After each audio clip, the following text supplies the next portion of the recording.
0-3, 2 minutes to play to halftime. Kami.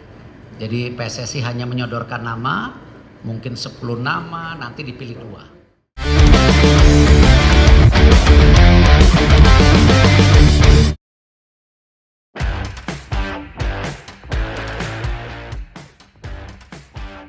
Memasuki era yang baru bersama Coach Patrick Kluivert beserta jajarannya, tentu saja harapan dan ekspektasi publik pastinya semakin tinggi juga. Ya, Coach Patrick juga sadar akan hal itu karena ia datang di saat timnya sedang memasuki fase 4 pertandingan yang sangat krusial.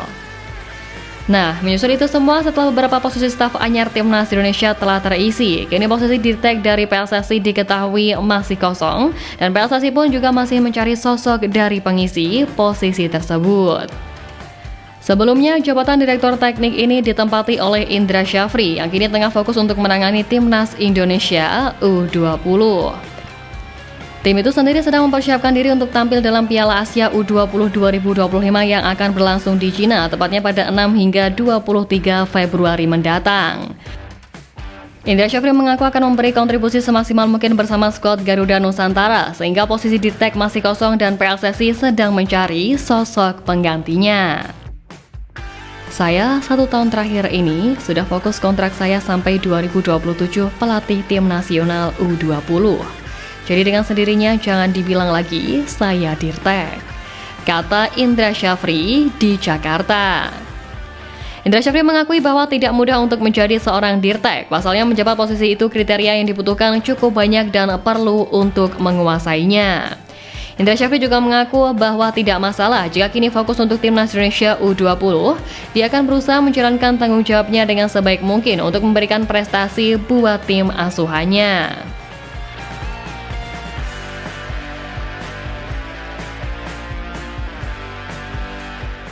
Nah, jika menyoal jabatan dirtek PSSI yang masih kosong ini, Pak Erick Thohir selaku Ketum PSSI mengaku sudah berdiskusi dengan Patrick Kluivert soal siapa yang cocok mengisi posisi itu.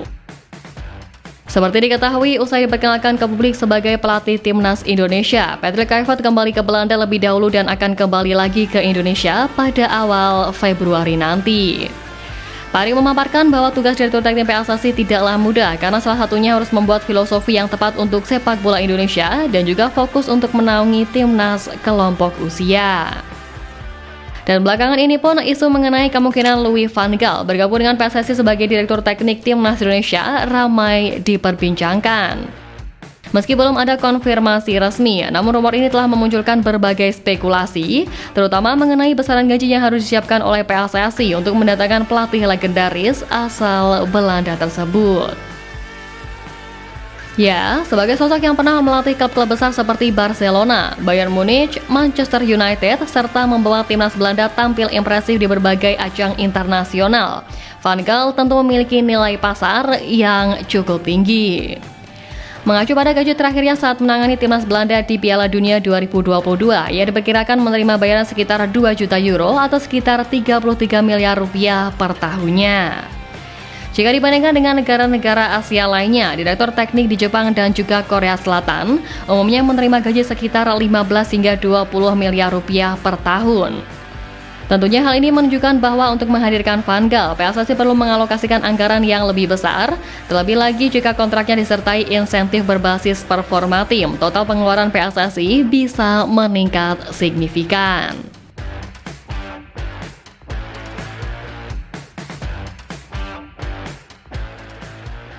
Tapi terlepas dari besaran gaji itu, kehadiran Van Gaal yang dikenal sebagai pelatih dengan visi jangka panjang dinilai dapat membawa perubahan positif bagi sepak bola tanah air.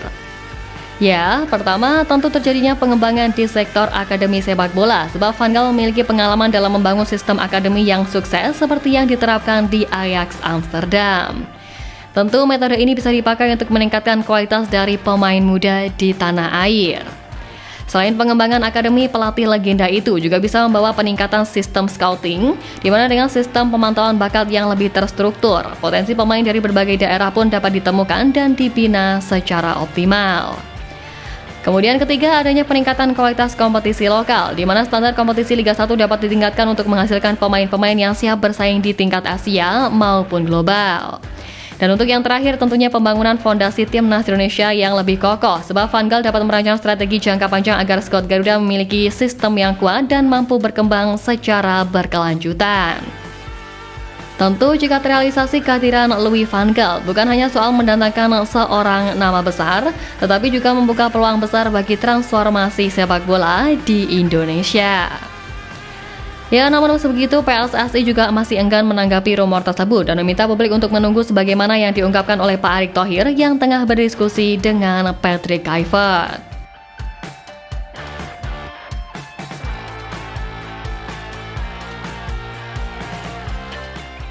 Sejatinya berdasarkan data dari anggaran PSSI tahun 2025 yang mencapai 665 miliar rupiah, jika Van Gaal menerima gaji sekitar 33 miliar rupiah per tahunnya, maka nominal tersebut setara dengan 4,96% dari total anggaran.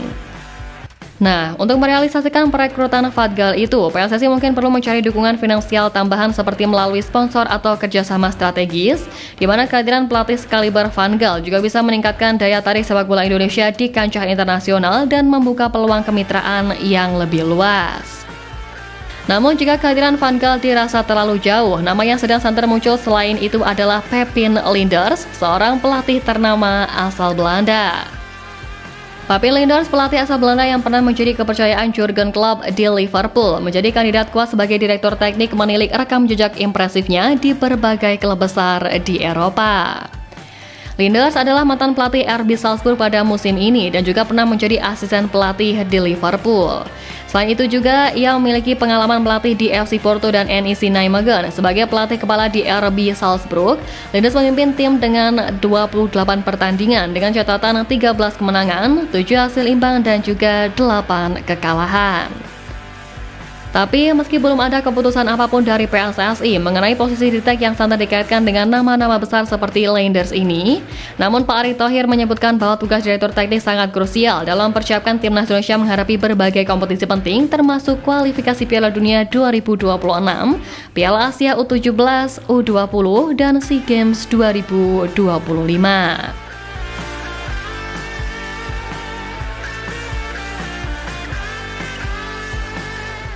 Penegasan Pak Erick itu juga senada dengan apa yang disampaikan oleh Coach Indra yang berbicara tentang pentingnya direktur teknik yang perannya baru bisa dirasakan dalam 10 tahun ke depan.